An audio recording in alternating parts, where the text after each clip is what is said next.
So, for the purposes of people who might be watching this video outside of this session, this is a pain management program session, and my name's Becky Sim. I'm a clinical psychologist and help coordinate the program, and we have invited a special guest along today, which is Sue Kidd, our lovely expert patient who's been known to the service for quite a few years now, would you say, Sue? And yeah, I think it's about 5 years. About 5 years, and Yeah.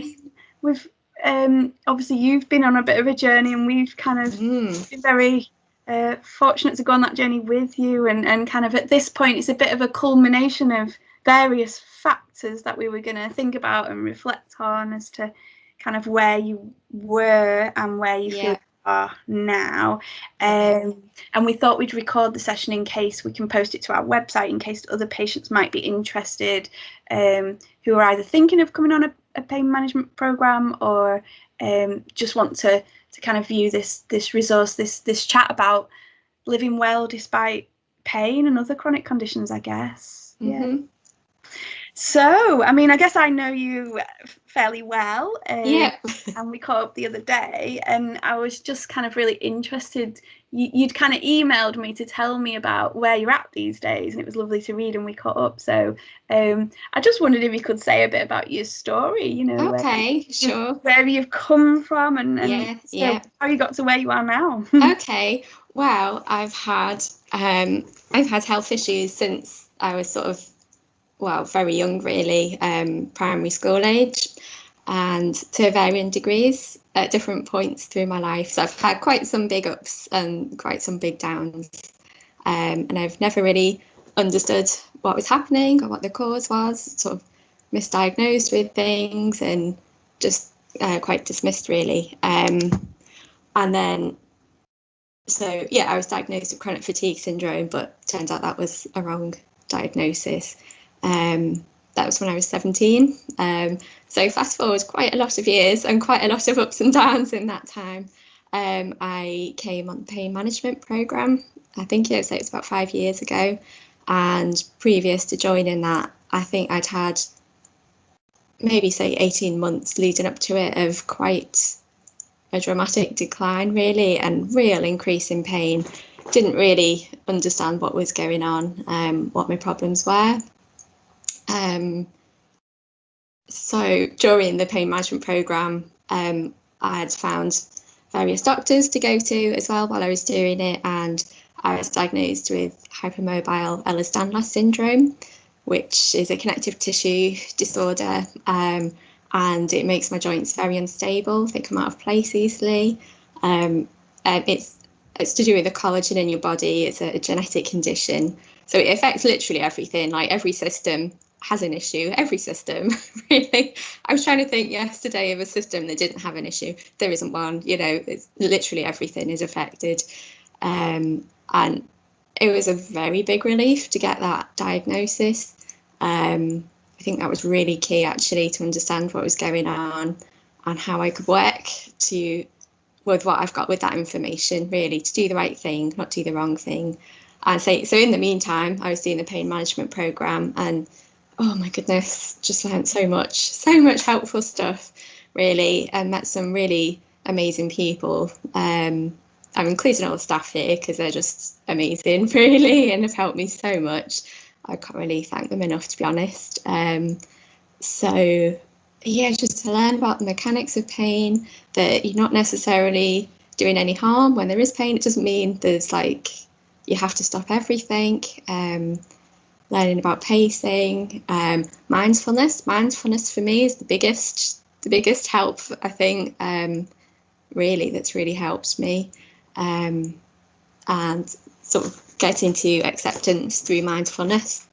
And sort of since doing the pain program, I sort of kept declining. My health sort of kept declining. It was really going downhill.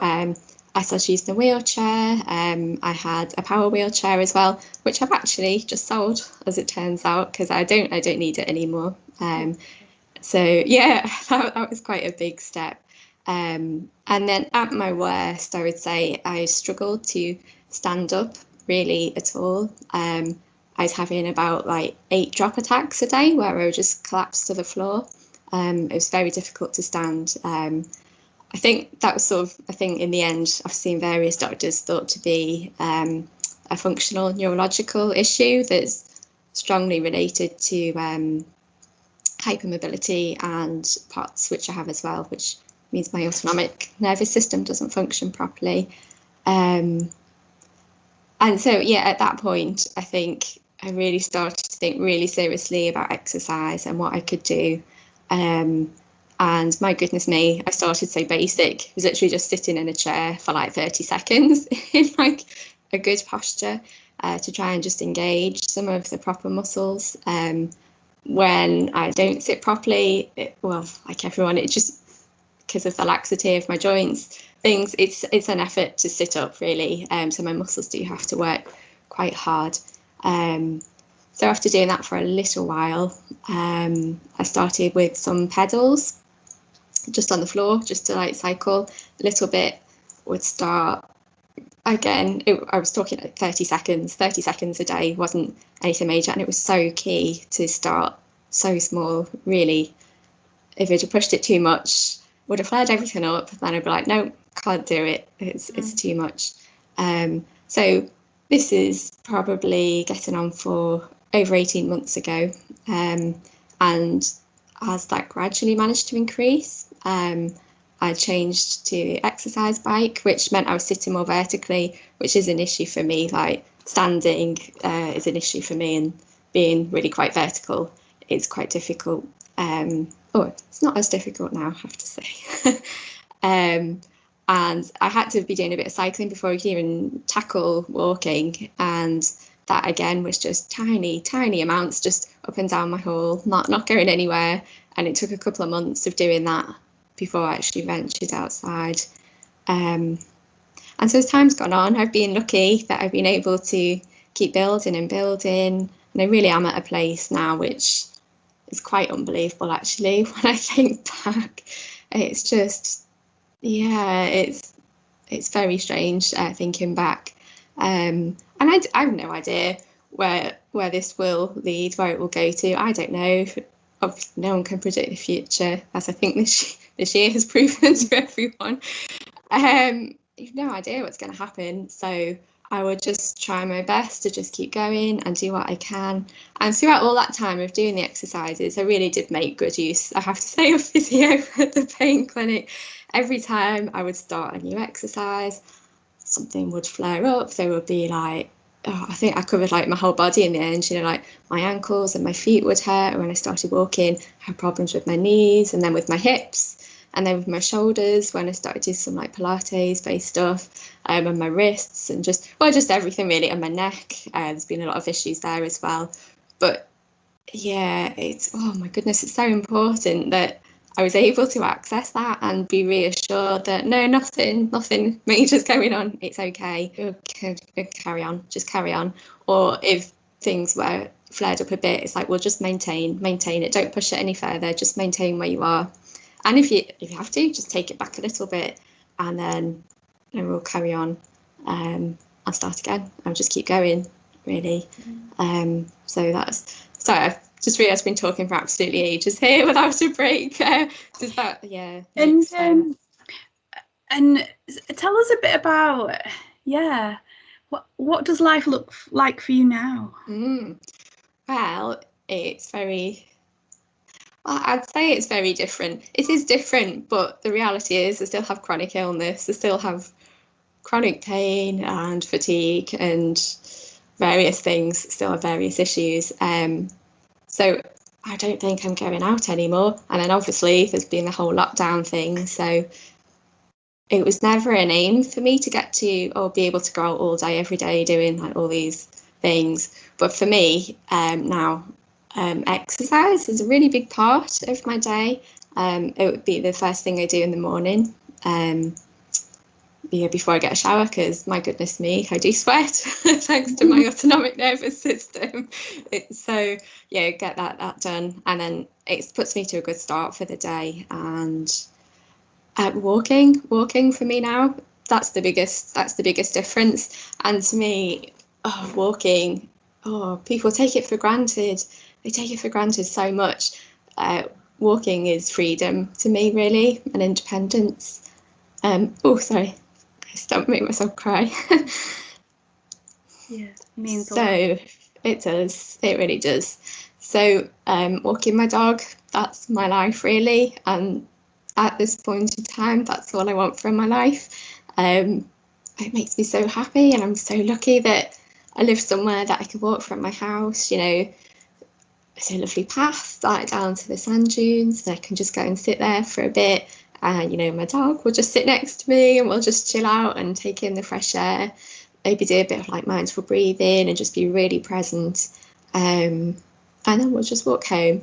And that walk is, I think it's about 4.5 kilometers, nearly 5 kilometers, like a round trip. And it takes, because I have my dog and he stops at everything, the actual walk-in takes a good hour and a half. Yeah, I can't really believe that when I say that, to be honest, because it's something. So you kind of went from a really difficult place, and it's been a roller coaster, hasn't it? 'Cause like you said, yeah. Up points and down points, and right now in your life it sounds like it's a relative kind of up point, and that's come with a lot of kind of hard work and perseverance and setting your mind to kind of very, very gently, as you kind of described, building your body back up in some ways. Yeah. And you're at this amazing point, which I don't think either of us would really have believed. Like, walking your dog through the pine woods for an hour and a half, most days, every day, I think you said, and using some of your mindful skills as well. And so you've talked really eloquently about how you kind of physically did it in some ways. Yeah. And having known you, there's definitely been kind of other changes, haven't they? Kind of ways you view things, and what's helped you? How have you done that? You know, I think the biggest thing, to be honest, is like time. It takes time to like accept a situation. For me, I think like acceptance is just like, it's so important, and acceptance is not giving up, which 5 years ago I think that's what I thought. I thought acceptance, it just means you're giving up. Like I was just say, well, here I am, it's my situation, never mind. And that's just not the case at all, because I am accepting and I haven't given up, and I've made like such strong progress, really, that I wouldn't have thought of. This wasn't my end goal either. And I think the other thing maybe was setting like really small goals, like not looking too far ahead at all. Not, you know, when I started just using the little pedals, it was like, well, maybe at some point in a couple of months I could progress to using the exercise bike. It wasn't like, oh, I'll go for a walk for an hour and a half. I wasn't thinking far ahead at all. So it was just so, then when I would reach a goal, I would set another goal. So I don't know, maybe exercise bike for 15 minutes, build up to that. And these would take time. Would take time. I think if I'd have thought like really ahead and thought I could sort of miraculously improve my situation, it would have been quite overwhelming and quite a lot of pressure. And if it didn't happen, it was just a huge disappointment, really. So not looking too far ahead, I think, has helped. And I think as well as the acceptance, sort of a lot of thinking of, well, you know, you have like thoughts like, oh, why me? Like, why has this happened or whatever? What I've changed, like, my mindset to like, well, why not me? Why shouldn't I get sick? You know, there's no, for some reason, we seem to think that life should be all happy and smiley and healthy and you live to an old age, but it's not the case at all. Everybody has something to deal with, and it doesn't matter how big or little it is. Each person is valid in their reasons that they have to find life difficult. I think not it's difficult, this one, not comparing yourself with other people is very difficult. It's very difficult, that especially with like social media and stuff, and seeing people you think that are living like an amazing life, but the reality is you don't know what their life is. You don't know what's going on behind closed doors. Yeah. No one is happy all the time. That's just not how it works. And you kind of, knowing you a bit, there were times where, I guess certainly when we first started talking, you kind of had a brain that would trip into worry and panic, because things were kind of very overwhelming, weren't they? You know, and there was other stuff going on. You know, like you say, life happens as well as dealing with these. How you and kind of, you've also talked about how you've learned to kind of be more present. How have you done that? Do you know what? I feel like since we talked about this and you said about doing it, I've been trying to like rack my brain, trying to think like, how has this happened? Like, how has it happened? I think it's just been so gradual. Like the exercise, it's been a really gradual thing, not forcing myself to try and think in a way. But I think this is another one that is time that, you know, all right, try and learn when to spot like a worry pops in my head or a negative thought, and just to be able to acknowledge it and sit with it and just let it be there. And, you know, that's okay. It's just a thought, and it will pass. It will pass. Like, our thoughts change like all the time. They're just from one thing to another. So I think it's taken time for me to be able to spot when like worrying thoughts are happening. And I have quite a few anxiety disorders on top of everything else, so I am a big time worrier, big time. But that has, it has improved. It really has improved that, and I'm not 100% sure what that's all down to. I don't know. I've done quite a fair bit of reading up on mindfulness and learning like about myself, and not like self-help books for want of a better term, just trying to discover like who I am, what makes me tick, what's important to me, like what are my values, and to try and focus on those and things that like make me happy and bring me joy, and accept that, well, you can't be happy all the time. Things aren't good all the time, and I have the thought now, which helps me actually when things are quite tough, because they have been tough. When, you know, when I'm in a bad situation or that there's things going on, I know that it will pass. It will pass. Like whatever issue it is, it will pass. Like things will be better at some point. But I'm also aware that at some point, well, things will just go down again. You know, nothing lasts forever. So things are always changing, and I've never been good with change, as you know. And learning to accept change as well actually is a big one for me that's helped. Sorry, I don't know if that makes any sense, to be honest.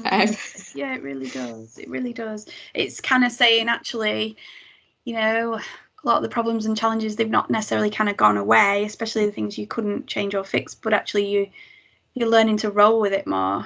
You're learning to, what do they say in mindful living? They say kind of riding the waves or riding the storm. Yeah. And also the thing that just leapt out to me was, you talked about making a special effort to follow your values, and having to let some things go because they weren't important to, you know, in your life. So in what way have you followed your values, would you say? I think, and maybe this is like another thing as well, like to find out like what's important to you. Like you're more than your condition and your illness or whatever issue that you have. You are more than that. You're a human being. You have interests, you have passions. Everyone has something that they're interested in, you know. For me, you know, that will be cooking. That was my big thing, cooking and baking, and being in nature. That's always been a big thing for me, always, since I was a little girl, really. So I knew that was important to me. And when I do have time, like time by myself, actually, that's really important. Time by myself outside, getting some fresh air. That's that's like my thing now that I do to calm myself down, because it's really important. Like if it's just like, you know, I'm fortunate enough that I can walk that now, but it could have been just I would sit on the back doorstep, you know, and get in the fresh air, or sometimes just stick my head out a window, just get the fresh air. It just brings me back to myself. So nature and being aware of nature is really calming to me, really calming. So that's important to me. And, you know, I have other interests, and, you know, about like environmental issues and all sorts of different things that I'm interested in. And I think it's been important, and I've really recognised what they are. And yeah, that's maybe how I want to live my life, really. Because you do get a bit of, you do have a choice, really, most of the time, how you want to live your life, what your attitude can be. Yeah, I've found for me is trying to choose like, no, I want, yeah, choose to live in a more mindful way, and appreciating myself, and yeah, accepting my limitations where they are, but also knowing that I've been able to improve things where I have as well. Yeah. Wow. So kind of, yeah, accepting limitations, and also taking kind of like a mindful awareness to the choices you can make within your life. And you said that, you said, you know, you can choose how to approach and respond and what attitude to take to things, even though clearly you are someone who still lives with challenges, and probably still will live with challenges. Yeah. And can you say anything about the kind of fear thing? Because like certainly at various points, understandably, I know you felt very frightened about things, so things to do with your condition and things wider, like being worried about going for the walk, being frightened. You know, you wanted to go walking with your dog, but you were terribly frightened. How did you get through that?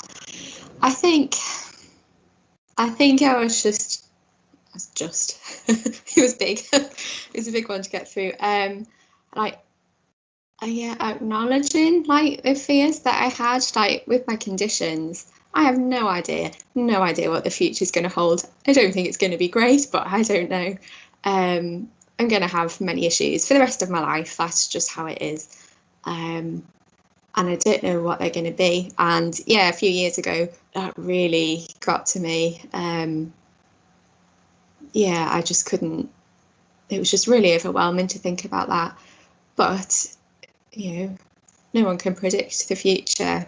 And I think that just took a bit of time, and maybe working with you as well. And if you spend all your time like in the future, thinking about the future, you really are missing out on what's happening now, and what's going on at this point in time.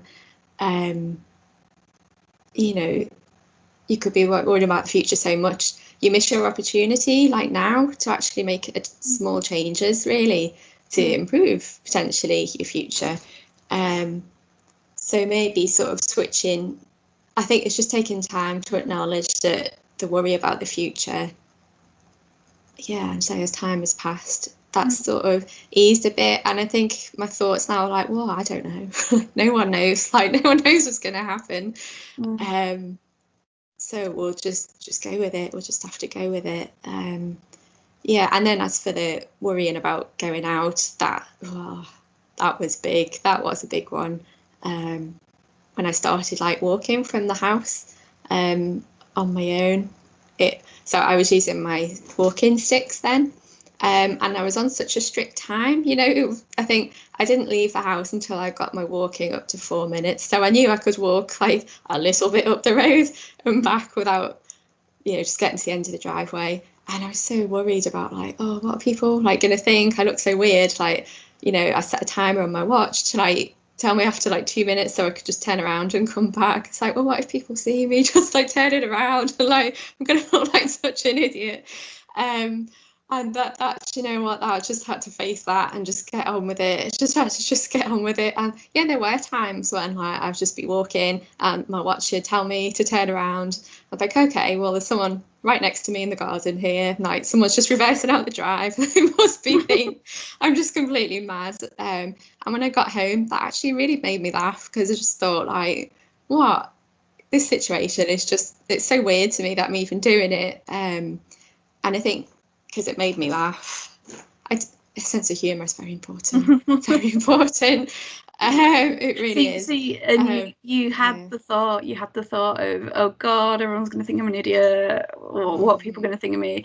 You kind of had the thought, but you did the activity anyway because it was important to you. Yeah, that's right. Yeah, just had to do it, and the more I did it, the easier it got, the better I was at handling that thought. Yeah, and in time, you know, it's like, well, if I saw someone doing that, I might think, oh, okay, they're just returning to where they've come from. I wouldn't think anything of it. I wouldn't think like, oh my God, they're so weird. Like, I wouldn't think that if I saw someone doing that. So it's like, well, why just assume that everyone else is thinking that? So that thought almost didn't have as much power anymore. No, it didn't at the start, it was very powerful, understandably. Yeah. But you kind of noticed the thought, and then you pursued what was important to you anyway. Yeah. And then in time, like while I was walking, I would walk for like a certain, like for halfway, and then at halfway I wouldn't use my sticks coming back, so I would just carry them coming back. So that was a new one that was like, well, what if my neighbours see me going out like using walking sticks, and then I come back and I'm just carrying them? It's like, that looks a bit weird as well, but it doesn't matter. It really doesn't matter. Like, I was doing what was best for me and what I needed to do. It had to be done. It had to be done. Yeah, I don't use my walking sticks anymore. I don't use any aids for walking at all now. That's amazing. Wow. Yeah. I think your story is a true one of courage and persistence and perseverance and self-reflection, making choices. Wow. And yeah, certainly it's a story of ups and downs, and there's still ups and downs, I would imagine, within what you're working with right now. Wow. Oh yeah. And so you kind of wrote this really lovely piece of writing, and kindly sent it to me. It was called There's a Hole in My Boat. Yes, I did. Can you say anything about that? Yeah, so that sort of, that really was like not long after lockdown, really. Yeah, it was inspired by my dad, you know, this whole like, oh, we're all in it together, like talk of, you know, that you'll hear people on the telly. You're like, well, actually, no, we're not. We all have very different situations. And this situation affects us all. It affects everyone, but it does affect everyone in different ways, and in so many different ways. Like, it's unbelievable. So we all have our situation. So I think, talking to my dad, it's like, well, yeah, everyone's life is like sailing in their own boat, and yes, we're all on the same sea. So same things that affect the whole things that's going on in the world will affect everyone, but everyone's boat is a bit different because our situations are different. I don't know, it depends like where you live, like if you're rich or poor, like all sorts of things really. Anything, any privilege that you might have, anything that could be used to discriminate against you, can really affect how you can manage your life. And to me, I thought like having a chronic illness is just like having a hole in your boat. It's extra effort. It's just extra effort, and you have to keep like taking the water out. You just have to keep taking it out all the time. You have to keep managing it. To keep going, you just have to. And I think I felt it's not always so obvious, and no one knows what's going on in anyone's life really, unless you're really close with them. So yeah, I think it sort of came from there really, and sort of once I started thinking about like the realities of living with chronic illness, and I've gone from having an invisible illness to it being very visible with my power chair. I'm back to being invisible again, so really have seen both sides of that. I'm treated very differently. Yeah, so I think to be like accepting the whole really in your boat, if you struggle with acceptance, and I've really struggled with that at times, I really have. If you're getting like really frustrated and angry at your situation, you'll just end up rocking your boat, and you're making it even more unsteady, and it's not necessary. It's not necessary for me. Like, I know that now, and it's very, very easy to say that. It sounds very easy, but it's not. So you just need to keep taking the water out, really. And that's sort of like how I manage my conditions, you know, with, I don't know, exercise and diet and medical appointments and all sorts of things, and meditation and mindfulness. So yeah, it's a lot of effort that goes into managing a chronic illness whilst trying to live well. And I think that's what I wanted to emphasise, really.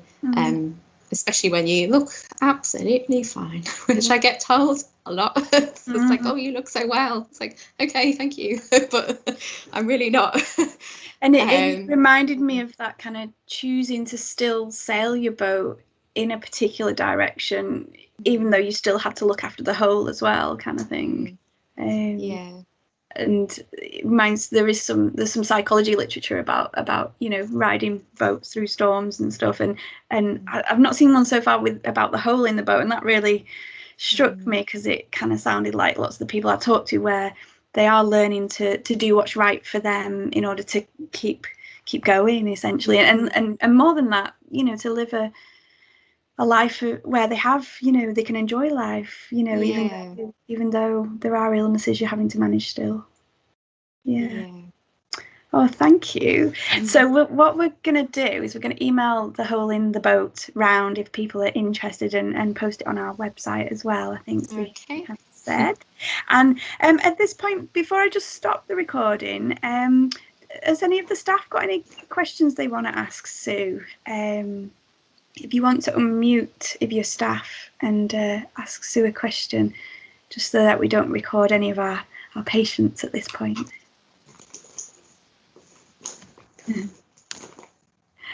Okie dokie. So I'm going to stop the recording, then we'll come back together as a group. But thanks so much, Sue. It's been lovely to hear your story, and interesting to pull out the ways you now do live well with your condition, despite the challenges. So thank you. Oh, you're welcome.